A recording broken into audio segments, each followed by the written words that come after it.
नीलविघ्नं कुरुमे सर्वकार्येषु सर्वदा सर्वमङ्गलमाङ्गल्ये शिवे सर्वार्थसाधिके शरण्ये त्र्यम्बके गौरी नारायणे नमोऽस्तुते मुखं करोति वाचालं पङ्गुलं लङ्घयते यत्कृपातमहं परमानन्दमाधवम् ॐ नमो भगवते वासुदेवाय ॐ नमो भगवते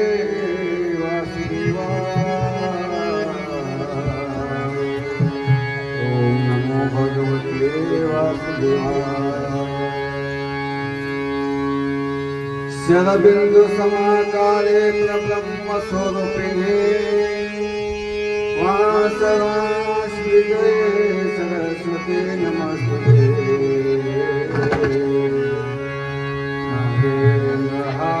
नागेन्द्रहाराय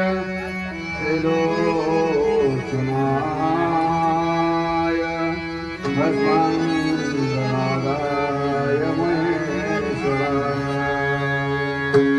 नित्याय शुद्धाय दिगम्बराय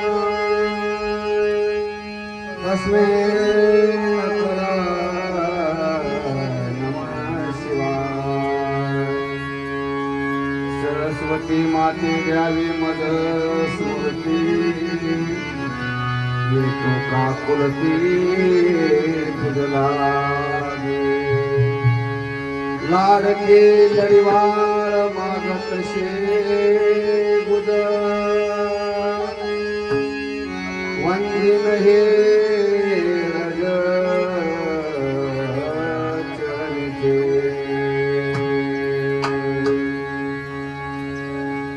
जयाचे केल्या स्मरणा होय सकळ विठ्ठलच्या विकरा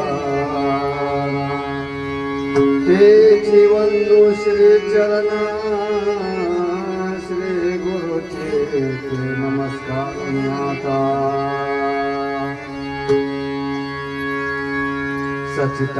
सच्चिदानंद रूपाय विश्वात्मकारि हेतवे तापत्राय विनाशाय कृष्णं वयं नमः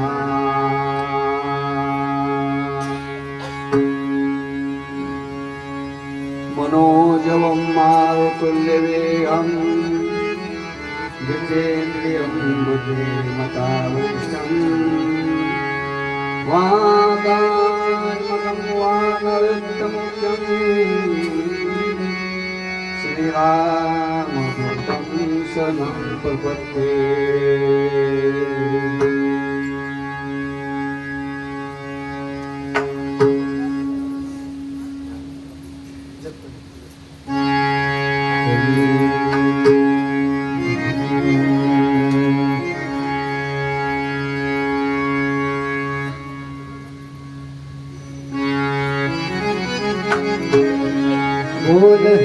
बोल हरि हरि हरि बोल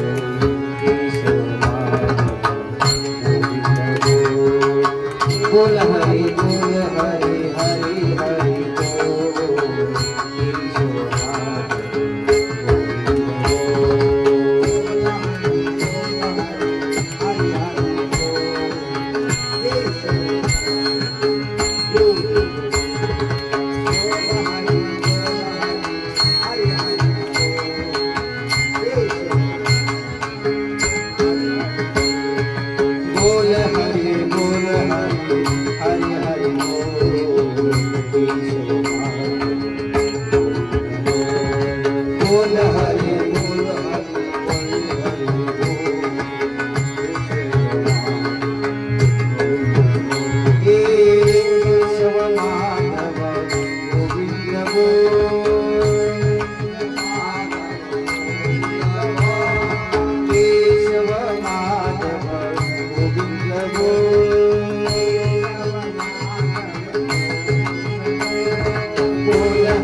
भगवान की जय। श्री संत सावकार महाराज की जय।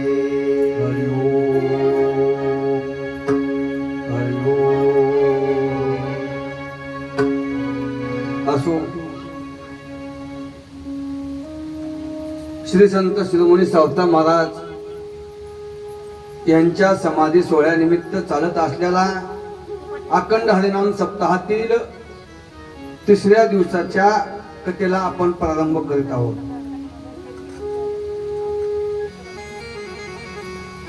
सावता महाराजांचा समाधी सोहळा 731वा. गावोगाव, गावाच्या बाहेर, जिल्ह्यात, तालुक्यात, खेड्यात, पाण्यात, वाड्यात, घराघरामध्ये साजरे होत आहे. संत सावता महाराज कालच्या कथेमध्ये सावता महाराजांचे जे काय आई वडील होते त्यांनी या जगाचा निरोप घेतलेला आहे. पहा, सावता महाराज अगोदर सर्वात ज्येष्ठ आणि त्यांची भक्ती, सावता महाराजांची भक्ती अशी न कुठे जाता, तीर्थयात्रा नाही, जप तप नाही, अखंड मुखामध्ये नामस्मरण. आणि नामस्मरण करत असताना कीर्तन करायचे. कीर्तन करत असताना समाजाला बोध द्यायचा. बोध देत असताना अनेक प्रकारचे खूप त्रास झाला आणि त्रास होतच असतो. त्रास झाल्याशिवाय देव पण येत नाही. एखाद्या मूर्तीला घडवायचा असेल तिला खूप असे घाव खावा लागतात, घाव सहन करावं लागतात. घाव सहन केल्यानंतर त्याला देव पण प्राप्त होत असत. एखाद्या दगडाने विचार केला ही छन्नी, हे घाव मी सहन करू शकत नाही. दगड दोन आहेत, एकाने घाव सहन केला आणि म्हणून तो दगड मूर्ती या ठिकाणी स्वरूपामध्ये आला. त्याला देव पण आलं. आणि ज्या दगडानं घाव सहन नाही केले तो सुद्धा दगडच आहे, पण तो दगड पायरीचा दगड झाला.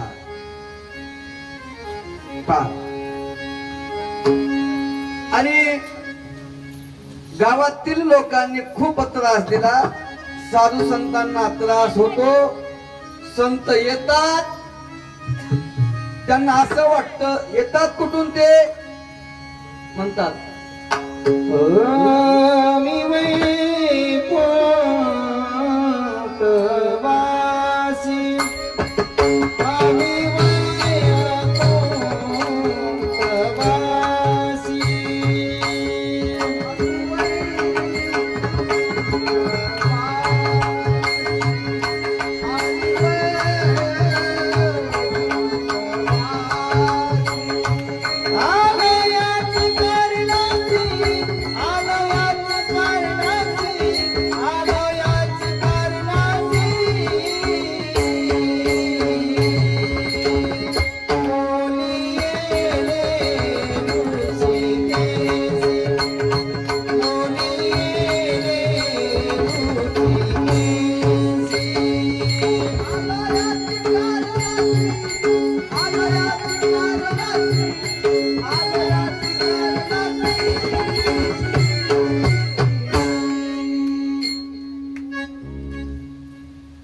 वैकुंठवासी, आम्ही वैकुंठवासी आलो याच कारणाची बोलिले जे ऋषी साच भावे वर्ताया.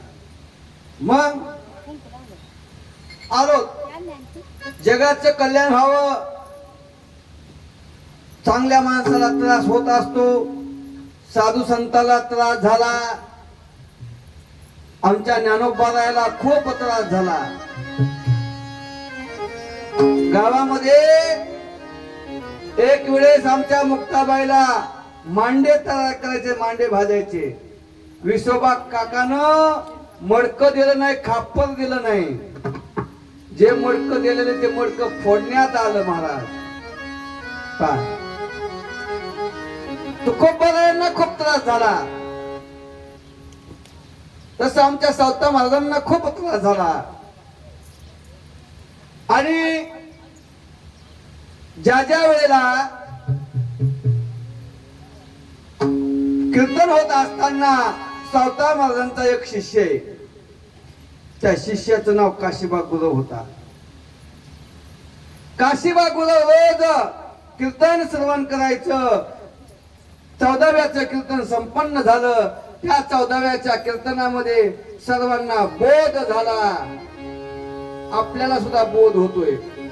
साधू संत सांगून गेले, साधू संत सांगून गेले, बोध त्यांचा घेई. साधू संत सांगून गेले, साधू संत सांगून गेले, बोध त्यांचा घेई. सावधान होई वेळा, सावधान होई, सावधान होई वेळा, सावधान होई. सावधान होईया, सावधान होई, सावधान होईया, सावधान होई. बोध केला, बोध. आणि मग सावता महाराजचं कीर्तन असल, कधीही नियम काशीबा गुरव या ठिकाणी चुकलेले नाही. त्यांनी सावता महाराजांचं शिष्यत्व पत्करलं महाराज. पा शिष्यत्व पत्करल्यानंतर त्यांना काहीच आवडत नव्हतं महाराज. नाटवे, ताण, भूक, काही कशाची चिंता राहिलेली नाही. मग आमच्या सावता महाराजांनी काशीबाला जे काम सांगितलं ते काम सुद्धा आमच्या काशीबानं अखंडपणे त्यांची सेवा केली. सेवाच केली महाराज. सेवा ते आवडी, उच्चारावे नाम आणि भेदाभेद काम निवारो. मग इतकं कष्ट करायचं.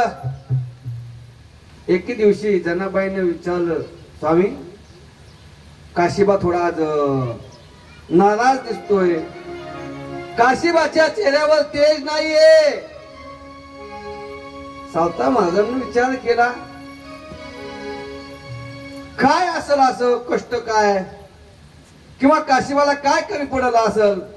विचार केला, कारण सावता महाराजांच्या घरी अतिथी येत होते, साधू संत येत होते, आणि आल्यानंतर त्या साधू संतांची सेवाच करायची, कुठे सुद्धा जायचे नाही. देव देव तो देव आणि संत ते संत. देव घराला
आणि ज्या ज्या वेळेला हरिभक्त साधू संत जर सावता महाराजांच्या घरी आले तर सर्व काळजी आमच्या काशीबाला होती. पहा, काशीबा सावता महाराजांच्या घरी मळ्यामध्ये बैलाची सोडबांध, गाईच्या गोठ्यामध्ये सर्व काम, शेतामधली काम काशीबा करायचा महाराज. परंतु इतकी सेवा केल्यानंतर सकाळी या ठिकाणी स्नान करायचं, झाड लोट करायची. स्नान केल्यानंतर आपला जो काही नित्यकर्म आहे तो नित्यकर्म काशीबा उरकायचा आणि सावतो महाराजांच्या या ठिकाणी रात्रंदिवस आदर आतिथ्य मनोभावनेनं करू लागलेला आहे. आणि सावतोबानं त्याचं मनोगत जाणलं, कारण कार्य तसं केलं होतं आणि निष्काम सेवा केली होती. निष्काम सेवा, घरदार याचा काशीबानं त्याग केला. सर्वस्व, शरीर, तन मन धनाने सर्वस्व सावता महाराजांना काशीबानं अर्पण केलं. आता कुठं जायची गरज नाही. सावता महाराज हे माझे गुरु आणि देव सुद्धा आहेत, यांच्या बिगर कुठंही जाणं नाहीये असा विचार केला. अंतःकरणामध्ये उदास वरती, साधूच्या ठिकाणी उदास असतात महाराज. पहा, मग एक दिवस जनाबाईनं सावता महाराजांना विचारतात, काशीबा उदास दिसू लागलेलं अंतःकरण काशीबाचं, काष्टवत शरीर झालं.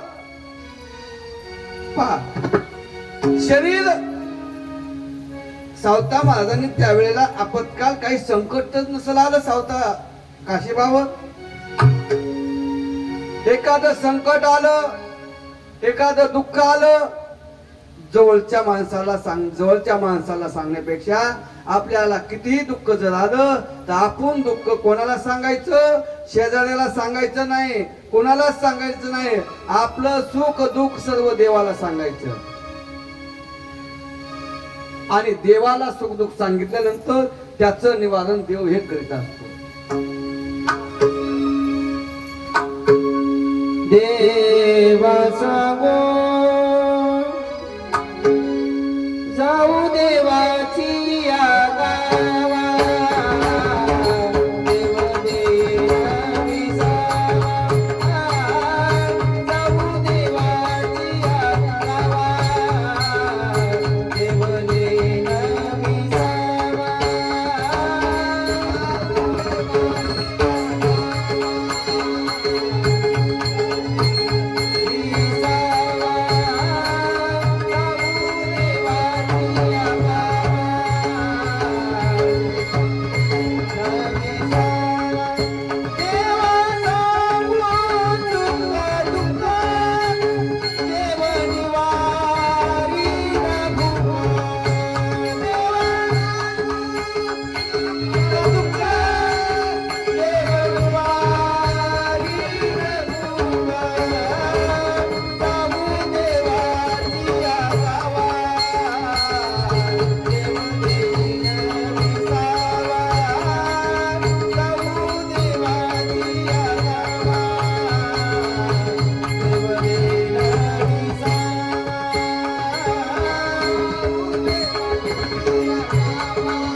देवा सांगू सुख दुःख, देव निवारील हो.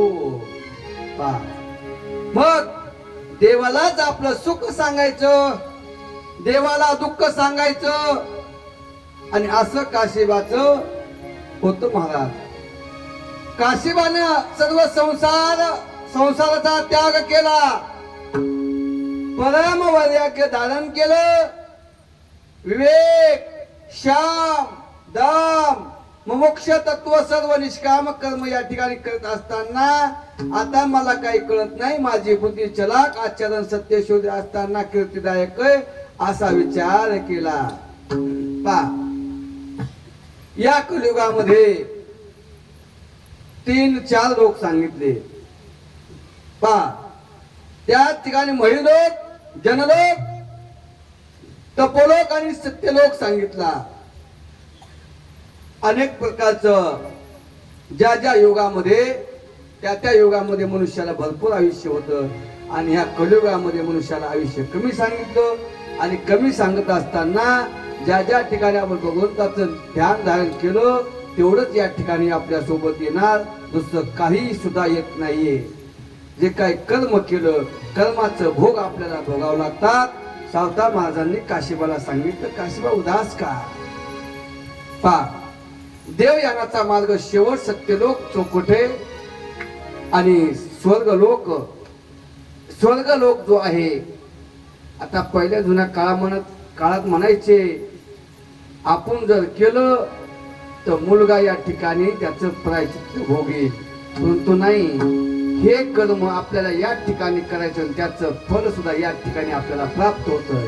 जगी जीवनाचे सार हवे जाणोनी सत्वर जैसे ताजे कर्मा तैसे फळ देते. जैसे ताजे कर्मा तैसे फळ देते. जैसे ताजे कर्मा तैसे फळ देते. जगी जीवनाचे सार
कर्म या ठिकाणी केल्यानंतर हे जे काही संसार आहे, संसाराचं टोक वर सांगितलं मला. वधो मूलमद शाख मस्वस्तम प्रावोदयं छंदांश शत्रनाय यस्तम वेदसले. संसाराचं वृक्षाचं उर्ध्व टोक आहे आणि सत्यलोक जो आहे आणि त्या सत्यलोकामधील मध्यभाग एक आहे आणि तो मध्यभाग म्हणजे स्वर्गलोक सांगितला. आणि त्या स्वर्गलोकामध्ये अमरतत्व आहे. अमरतत्वाचं सिंहासन आहे, ऐरावतासारखं वाहन आहे, राजधान्यात भुवन आहे अमरावतीमध्ये. पहा, ज्या वेळेला ज्या ज्या ठिकाणी महासिद्धीचे भांडार आहेत, अमृताची कोठार आहेत, ज्या गावामध्ये खिलार कामधेनू आहेत आणि ज्या ज्या ठिकाणी या ठिकाणी स्वाधीन देव आहेत, पायक म्हणजे सेवा करण्यासाठी तत्पर आहेत, चिंतामणीच्या भूमिका विनोद बनावट सुरत्या गंधर्व त्या ठिकाणी गायन करतात. आणि म्हणून ज्या ठिकाणी चंद्र शिंपे पवन असे म्हणणारे बृहस्पती सुद्धा त्या ठिकाणी आहेत. असं या ठिकाणी चिंतन आमचे सावता महाराजांनी काशीबाला ज्ञान देऊ लागलेले. आणि काशीबा नाही असं तुला कुठं स्वर्ग संपत्तीचं जायचं, कुठं जायचं, काय जायचं विचारपूस केली. काशीबानं सांगितलं, महाराज मला तुमच्या चरणाचा दास करून ठेवलंय आणि ठेवा, कारण का मी कुठेही जाणार नाही, ऐश्वर्य कुबेर सत्यलोक नको, माझा दास करी जाणता.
केल्यानंतर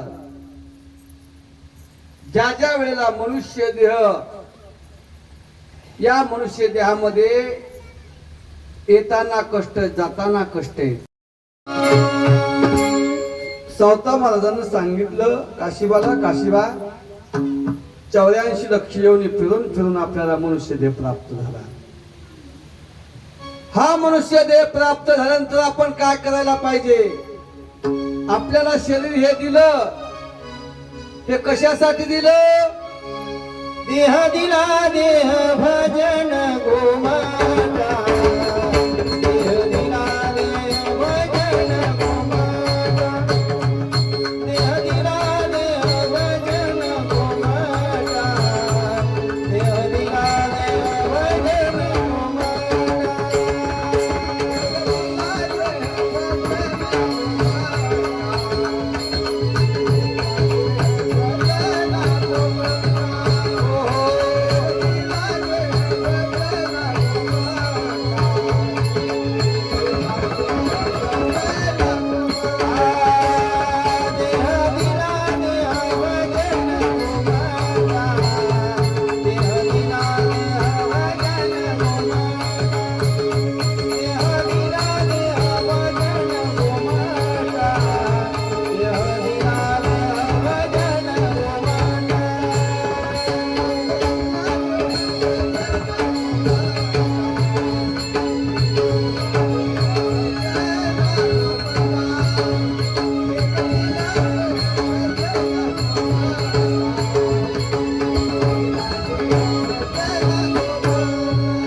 महाराजांना असा उपदेश काशीबाला केला.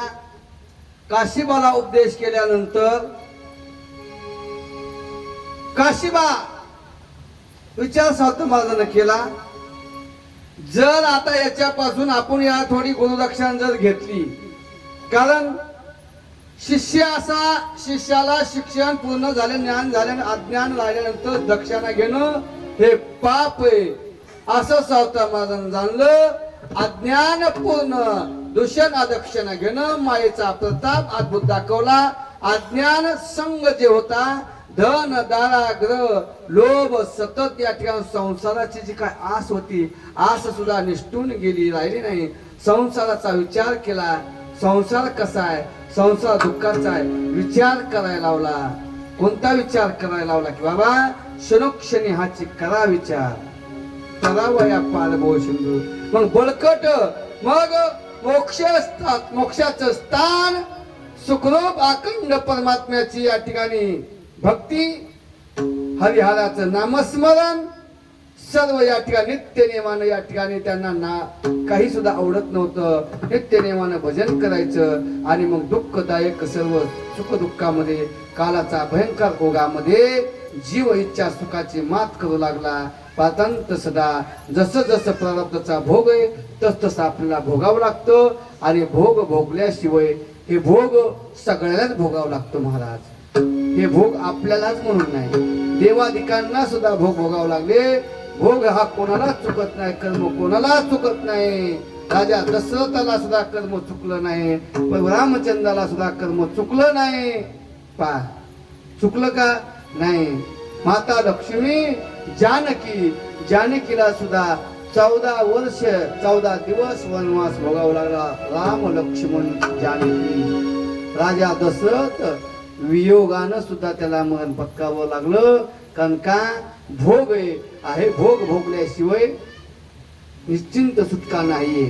पा ज्या वेळेला राजा दशरथानं श्रावण बाळाच्या आई वडिलाचा हातून वध झाला, परंतु त्यांनी शाप दिला की बाबा राजा, आम्हाला मुलगा एकुलता एक मुलगा, त्याचे आई वडील आम्ही अंध आणि अंध असून सुद्धा आज आमचा आधार निघून गेला. याचा भोग तुला भोगावं लागल, प्रायचित्त भोगावं लागल. तू सुद्धा आपल्या पुत्राचं नाव घेत घेत घेत प्राण सोडशील. पण राजा दशरथाला आनंद झाला का, पुत्र प्राप्ती नव्हती, शापामुळं पुत्र प्राप्ती झाली. होत असत, चला एखाद्याला दुःखच असल त्याला सांगितलं बाबा हे दुःख क्षणिक आहे, सुख क्षणिक आहे, तू कशावर जगायलास, हे सुख आता मला मिळेल नंतर मिळेल. पण सुख मिळालं का, सर्व सुखाची आशा जन्म गेला, सर्व सुखाची आशा जन्म गेला.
मनुष्य आशेवर जगतोय, आशा असती माणसाला महाराज.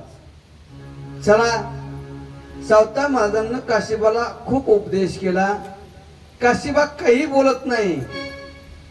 मग विचार केला, धर्म अर्थ काम मोक्ष 4 वेद 6 शास्त्र 18 पुराण पा 4 लोक सांगितले, धर्म 4 सांगितले, मुक्त्या 4 सांगितल्या, तरी काशीबा काही बोलत नाही. काशीबाने विचार केला काय बोलावं. पा असा काशीबा गुंतल्यानंतर आमच्या सावता महाराजाला कळालं आणि त्याच वेळेस त्यांनी सांगितलं काय शोधत आहे.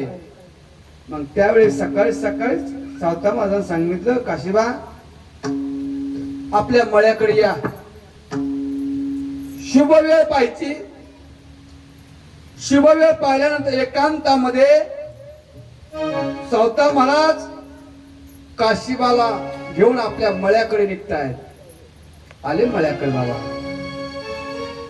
त्याच मळ्यामध्ये अनेक प्रकारच्या भाज्या होत्या महाराज. कांदे लावले होते, मिरच्या होत्या. म्हणून म्हणतात सावता महाराज म्हणतात सावतोबाने मळा केला, पण कशाचा केला. कांदा मुळा भाजी कांदा मुळा भाजी अवघी विठा माझी माझी अवघी विठा माझी अवघी विठा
आपल्या कामामध्ये भगवान पांडुरंग परमात्म्याला पाहिलं आणि त्या भक्ताचं काम सुद्धा भगवान पांडुरंग परमात्म्यानं केलं. महाराज काही संकट असेल ताबडतोब त्या भगवान परमात्म्याला कळतं आणि कळल्याबरोबर तो धावत येत असतो. त्याला हाक द्यावा लागते. हाक दिल्यानंतर तो धावत येतो. ज्या ज्या वेळेला आमच्या भगवान परमात्म्याने अनेक प्रकारच्या भक्ताचे काम केले, न सांगता केले, नीच प्रकारचे सुद्धा न सांगता करी सर्व काम.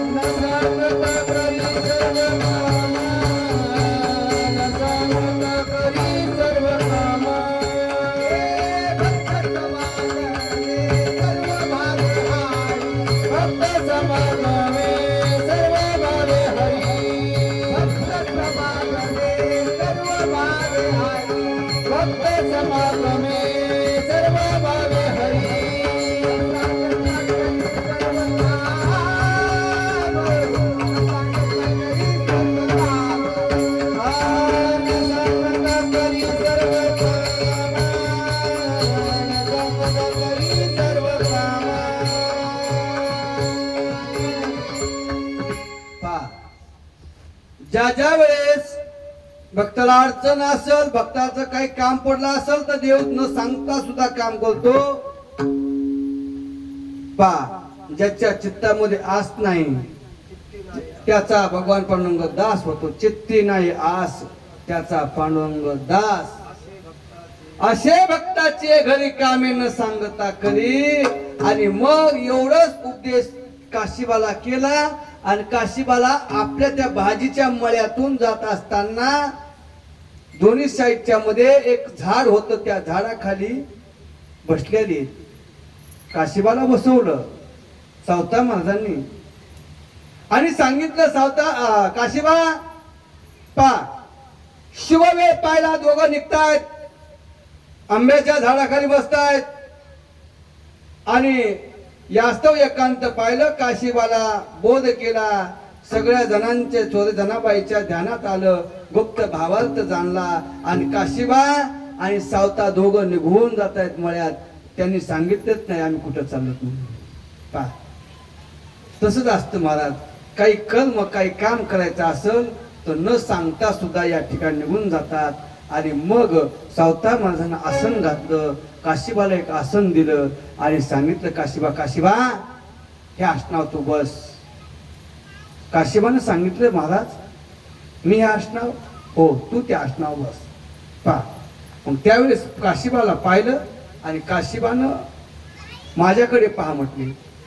सावता महाराजाकडे पाहिल्याबरोबर काशीबा जो होता काशीबाच्या बुद्धीमध्ये पालट पडला. इकडं तिकडं पाहिलं त्याला काहीच दिसत नव्हतं. चमत्कार झाला. काशीबानं या ठिकाणी सावता महाराजाकडे पाहिल्याबरोबर काशीबाला काय दिसू लागलेले पा सावता महाराजाकडे पाहिलं आणि ध्यान लागलं.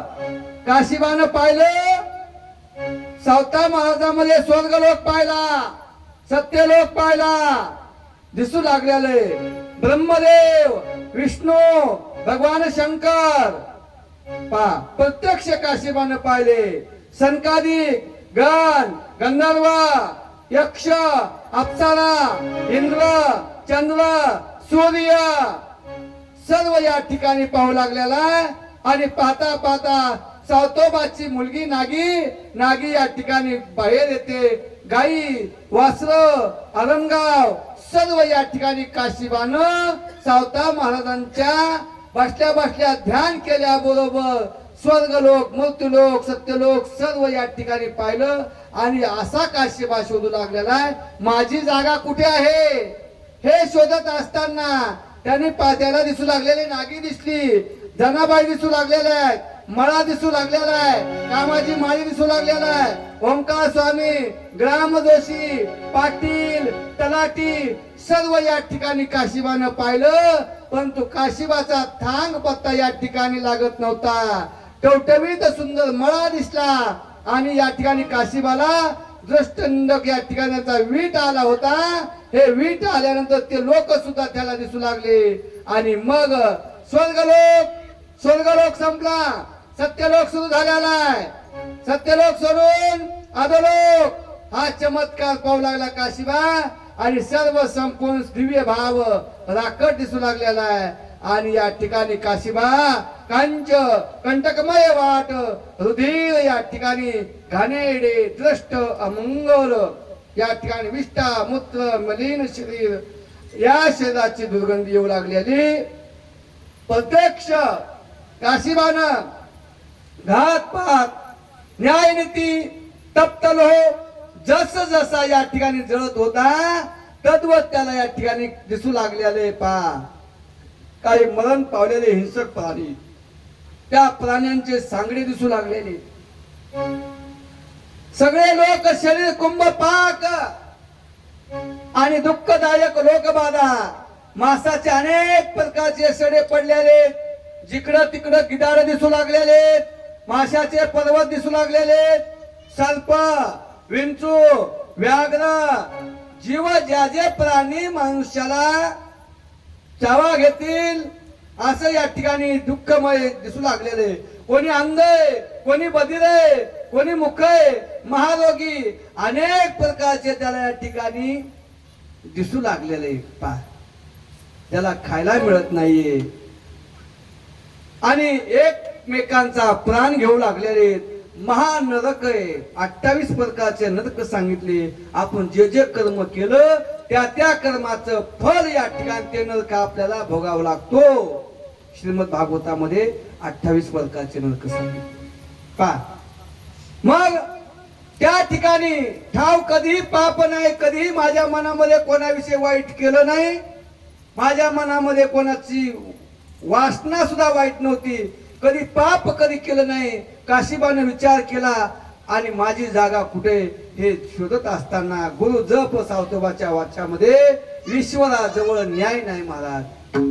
जे खरं चलतंय त्याला कवाच नाही का. हे कलियुग आहे.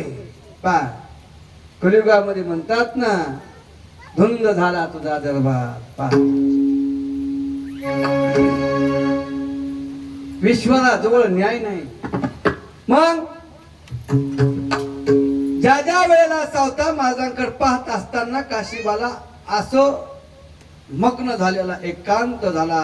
आणि मग काशीबानं पाहिलं नरक फिरून फिरून आलं, कुठेही त्या दिसाना. त्याचं स्वरूप सावतोबाच्या ठिकाणी झालं.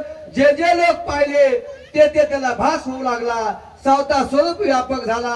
स्वर्गाधिक 3 लोक पाहिले. त्या ठिकाणी तुझा अधिष्ठान नाहीये. असं सुख दुःख रूप त्याची स्थिती वेदाधिक समस्त जिथून व्यंग सावतोबाच्या ठिकाणी काशीबानं पाहिलं. आणि मग परमहर्ष झाला. मी आता सावतोबाच्या ठिकाणी आहे. आनंद झाला मला. पा मग या मनुष्य लोकांमध्ये आल्यानंतर आता मनामध्ये आता भेटेन सुख दुःख रूप या ठिकाणी सांगल. सगळे लोक पाहिले. माझं निघून गेलं. कंठ दाटून आला. आणि कंठ दाटून आल्यानंतर शरीर जे होतं, शरीर या ठिकाणी लटलट कापू लागलं. कंप सुटला होता. भयंकर या ठिकाणी नशीब आहे का. ज्या ज्या लोक पाहिले ते लोक कसे स्वर्ग लोक पाहिला, अधोलोक पाहिला. मला कोणताही लोक नको. मला सत्य लोक नको, अधोलोक नको, मृत्यू लोक नको. फक्त मला पाहिजे सावता महाराजच मला पाहिजे. असा काशीबानं हट्ट धरला महाराज. मग लढू लागलेला आहे. सावतोबाची या ठिकाणी सोडवा, आकांत केला, सोडवा देवा, याच्यामधून याच्यात सोडवा असा त्याने आकांत केला. आणि मग सावता महाराजांना भेटण्यासाठी शांती रूप आवडू लागलेले. स्वरूप सत्य रूप झालं. अकस्मात आसनी शयनी बसलेले सावता वन आपल्या मळ्यामध्ये आसनास्तय काशीबानं पाहिलं. आणि मग काशी आश्चर्य वाटलं. आणि मनामध्ये विचार केला, कुठं गेला देखावा. हे पाहिलं ते काय होतं, स्वप्न होतं का. स्वप्न नव्हतं महाराज, परंतु स्वप्न सारखं दिसते. हे सर्व जग सुद्धा कसे स्वप्न होते. पा जळी बुड बुडे देखता क्षण न लागता दिशे नाती. तैसा हा संसार दिसे खरा. संसार खरा दिसतो पण संसार खरा नाहीये. या ठिकाणी आल्यानंतर एक दिवस यायचं, एक दिवस जायचं हा निश्चित आहे. पा आता इथून पात्रेला गेलो आपण तिकडे थांबूत का. थांबत नाही. रिटर्न आपल्या जागेवर जेवावं लागतंय. तसं जिथून आलं तिथं आपल्याला जायचं. परंतु आपलं जे काही कर्म आहे ते चांगलं कर्म करण्यासाठी या ठिकाणी भगवंताने आपल्याला पाठवलं. आणि त्या पाठवल्यानंतर काशीबाने विचार केला, बाबा आता या ठिकाणी ज्यांचं चांगलं केलं, ज्यांनी वाईट केलं त्याची कर्म त्याला भोगावं लागतील. सत्य आचरण होतं, दया धर्म होतं. दया क्षमा शांती येथे देवाची वस्ती असती. क्षमा पाहिजे, शांती पाहिजे, दया पाहिजे. मग केवळ या ठिकाणी नुसतं सत्कर्म कोणत्यानं सापडत नाही. साक्षात रूपानं त्याचं नाव या ठिकाणी आपल्याला घ्यावं लागतं. आणि म्हणून त्या भगवंताचं नाव या ठिकाणी त्याचं रूप सुद्धा सुंदर आहे. राजस सुकुमार मदनाचा पुतळा आवळे सकुमार रूप सावळे सकुमार.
काशीबानं सांगितलं, ज्या ज्या लोकांनी वाईट कर्म केले त्याला नरक भोगावा लागतो, ज्यांनी पुण्य केलं त्याला वैकुंठ प्राप्त होत असतो, म्हणून चांगलं कर्म करत राहा.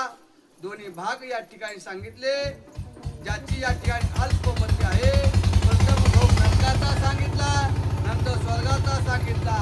आणि मग अगोदर आपण जर पाप कर्म केलं, पापाचं प्रायश्चित्त आपल्याला अगोदर भोगावं लागतं. पाप भोगल्यानंतर पुन्हा पुण्याच्या वाटाकडे आपल्याला जावं लागतं. आणि मग सदैव या ठिकाणी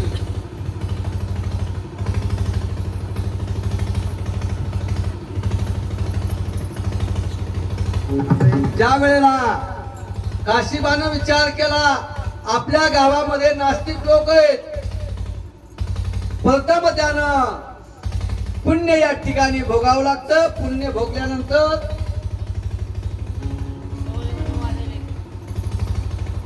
भोगल्यानंतर पुन्हा पापाचं नरक भोगावं लागतंय. आणि नरक भोगल्यानंतर सतत स्वर्गामध्ये सुख सदैव लागते. आलमगावचे लोक द्रष्ट होते, त्यांना जर प्रथम स्वर्ग लोक दिला, मग त्याच्यामध्ये पुण्य कमी या अल्प पुण्य, मग क्षणिक आहे, एका क्षणात त्यांचं पुण्य नाहीसे होईल. आणि म्हणून त्याला अगोदर पुण्य द्यायचं आणि मग नरकाला टाकायचं. कोणत्याही जीवाला स्वर्ग नरक या ठिकाणी पावण्यासाठी बाधा कल्पना येत नाही. आणि म्हणून एकच या ठिकाणी सुटलेलं गुरुचं वाक्य मनामध्ये बिंबलं, सगळा संसार पार केला, सुख पावलं.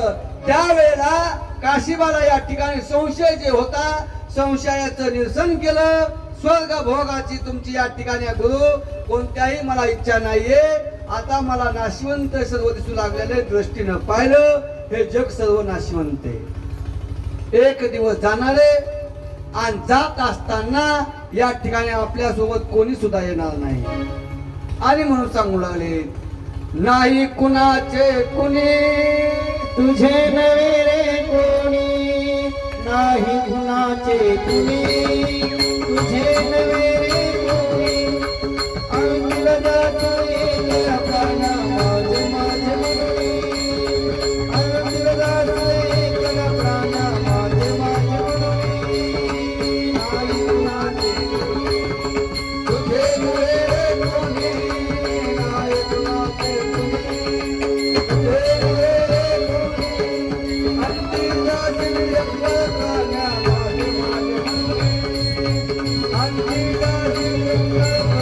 माझ माझ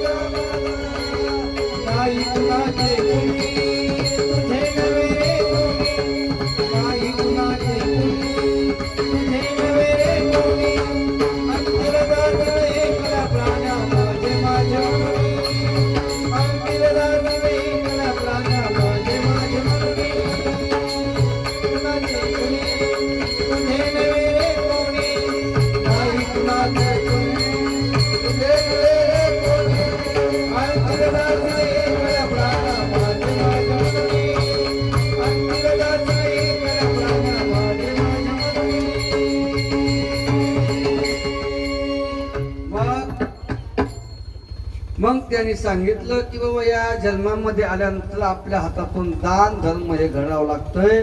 आणि म्हणून जसं सावता महाराजांना काशीबाला सांगितलं, काशीबानं ध्यान दिलं आणि मग त्याच्या ध्यानामध्ये ते मग्न होते आणि विचार केला, आपल्या सुद्धा हातानं या ठिकाणी दान व्हावं. तद्वत आता या सगळ्या लाडक्याच बहिणीत, किती लाडक्या बहिणीत आपल्या इथं, बऱ्याच लाडक्या बहिणीत. आता लाडक्या बहिणीनं काय करायचं, एका महिन्याचं आपल्या भावानं दक्षिणा दिली नाही म्हणायचं. काय आता सगळ्या बहिणीनं 1,000 रुपये करायचे आपल्या मूर्तीला. आपल्या इथं मंदिर झालं आता आपल्याला मूर्ती आणायची, पण त्याच्यासाठी घरचे तर देतील, पण आपला भाग पाहिजे त्याच्यामध्ये. आपलं पुण्य ते त्यांचं पुण्य झालं, आपलं पुण्य आपल्यापाशी पाहिजे. म्हणून सगळ्यांना 1,000 रुपये मूर्तीला करायचे. मूर्तीची पावती तुम्हाला वेगळी, सप्त्याला काय द्यायचे ते वेगळं. तुम्ही विचार करता सप्त्याला बी द्यायचं बर का. त्याची तुम्हाला पुन्हा नंतर मी या ठिकाणी लिस्ट वाचून दाखवेल. किती बहिणीनं या ठिकाणी देवाला पैसे दिले पुन्हा वाचून दाखवेल. कसं दान धर्म करायचं, धर्म करायचा, धर्म करा तेने देव येतो घरा. धर्म पांडवांनी केला अंगी देव राबविला. देवाला द्यावा लागतं, आधी घेशी मग देशी, ऐसा असशी तू धार. पा देवाला द्यावा लागतं बर का. हा मग आता तुम्ही म्हणता माऊली महाराज आता आम्हाला सप्त्याला काहीच नाही, मग आम्ही काय द्यावा? द्या गहू द्या. आपल्याला पंगत शेवट करायची ना, त्याला गहू द्या. पण गहू द्या तर चांगलेच द्या, राशनचे आणू नका. हो थोडंच आणा पण चांगलंच आणा बर का. जसं लागल तसं तुम्हाला घेऊन या, काय नाही. मग ज्या वेळेला आपल्या हातातून दान धर्म होतो, जितका आपल्या हातातून दान धर्म होईल तितकं आपलं पुण्य या ठिकाणी वाढत असतं. बँक बॅलन्स जसं वाढतं ना तसंच आपल्या ठिकाणी आपले वाढत असतं. आणि म्हणून या ठिकाणी आपल्याला जगामध्ये आल्यानंतर धर्म करायचा, भगवंताची सेवा करायची. जितकं देवाला देता येईल तितकं देत राहायचं. आधिकाला सेवा करायची, साधू संतांची सेवा करायची. काय पा मी सांगत असतो, एकदा एका गावामध्ये आम्ही भागवताला गेलो. आता आपल्या इकडे शेवटच्या दिवशी असते, पण काही काही ठिकाणी रोजच दक्षिणा देऊन पाया पडते बर का. आता गोंडगावला गेल्या वर्षी कथेला गेलतो 2 दिवस मी.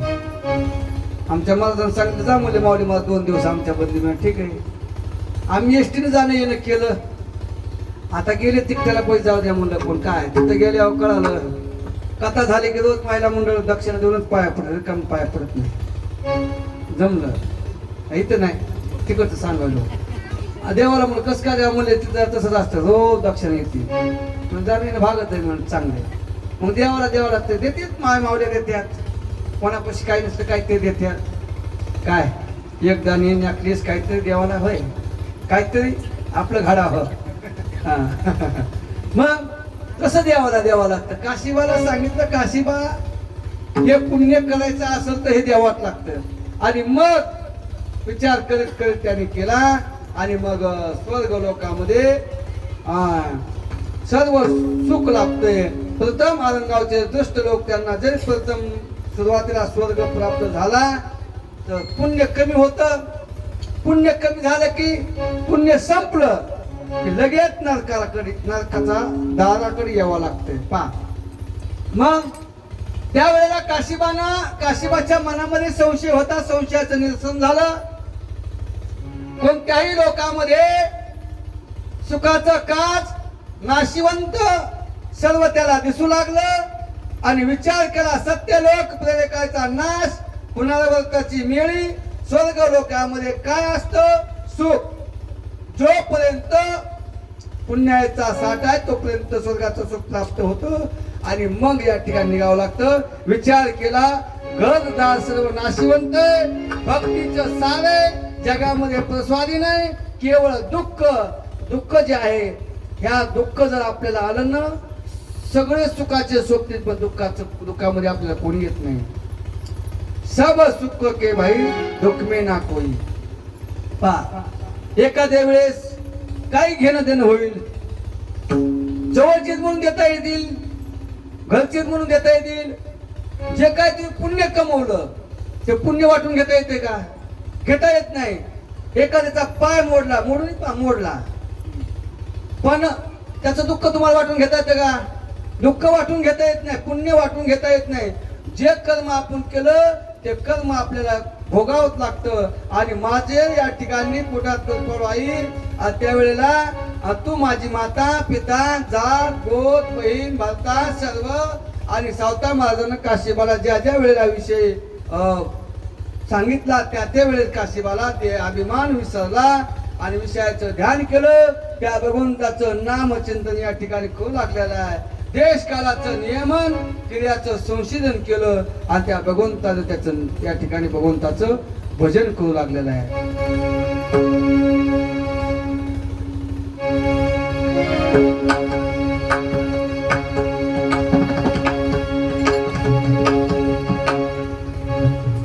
हरे राम राम राम सीता राम राम राम हरे राम राम राम सीता राम राम हरे राम राम राम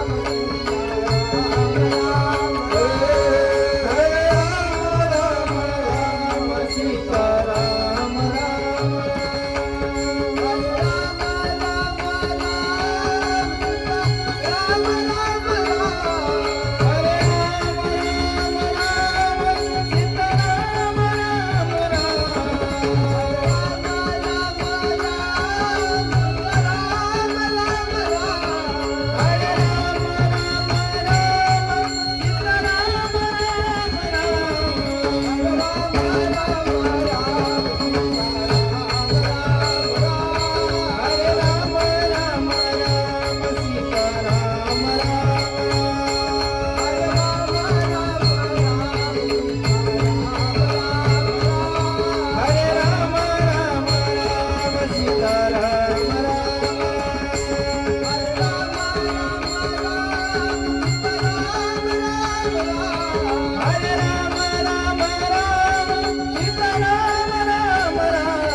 असा उपदेश केला. काशीबाला आनंद झाला. गुरुचे पाय धरले आणि साष्टांग नमस्कार घातला. पा सर्व या ठिकाणी सावता मला त्रिवर्ग तो झाला. भजन कीर्तन कथा आणि मग आपल्या मनामध्ये अहंभाव होता. अहंभाव निघून गेला आणि मग सर्व आपल्या मनामध्ये अहंभाव निघून गेल्यानंतर आपला जो काय अन्नमय प्राणमय मनोमय विज्ञानमय आनंदमय कोश जो आहे ना ते अभय करणार आहे. आणि म्हणून मनुष्य देह हा मनुष्य अन्नमय प्राण आहे आणि म्हणून त्या मनुष्याला अन्न हे लागतं. पा भागवत कथा करायची असं तर त्याचे नियम असतात. एक टाइम जेवायचं, ते बी कथा झाल्यानंतर जेवायचं. अल्पाहार सुद्धा घ्यायचा नाही. पाणी घ्यायचं. फलाहार सुद्धा करायचा नाही. आम्ही केलं, भरपूर केलं बाबा आणि करतो. कथा जर असली भागवत कथा असेल, कथा झाल्यानंतर 6 वाजता जेवण केलं की दुसरी 6लाच जेवायचं. नियम पाळावा लागते. त्यावेळी होत असतं. मग नित्य नियम हे कशाला लावले. आणि मग काशीबाला विचार केला. काशीबानं एवढा उपदेश केला आणि सर्व या ठिकाणी महावाक्य त्याच्या लक्षात आलं आणि ध्यान जे होतं निरसन केलं. गुरुच्या चरणावर साष्टांग नमस्कार घातला, मनोभावनेनं नमस्कार केला आणि जीवन मुक्त झाला. आणि मग सांगू लागले पुढे आता या ठिकाणी आपल्याला सावता महाराजांना काशीबा गुरव जे होते काशीबाला गुरवला उपदेश केला. आणि उपदेश केल्यानंतर सावता महाराजांच्या मळ्यामधून काही संत सेवक त्या ठिकाणी येणार आहेत, साधू संतांच्या दिंड्या येणार आहेत आणि त्या संतांविषयी आपल्याला काही कथा या ठिकाणी श्रवण करायची.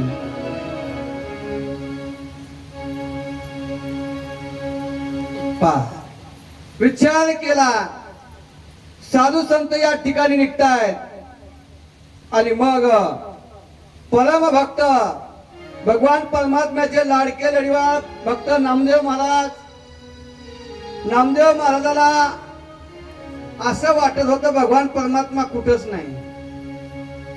देव देव देव कुठे, देव माझ्या जवळच आहे.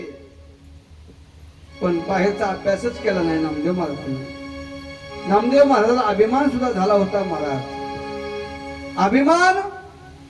मग ज्या वेळेला नामदेव महाराज पंढरपूरला होते, विश्व माऊली ज्ञानोबाराय, सोपान काका, निवृत्ती दादा, मुक्ताबाई हे आळंदीहून पंढरपूरला येतात. आणि मग आल्यानंतर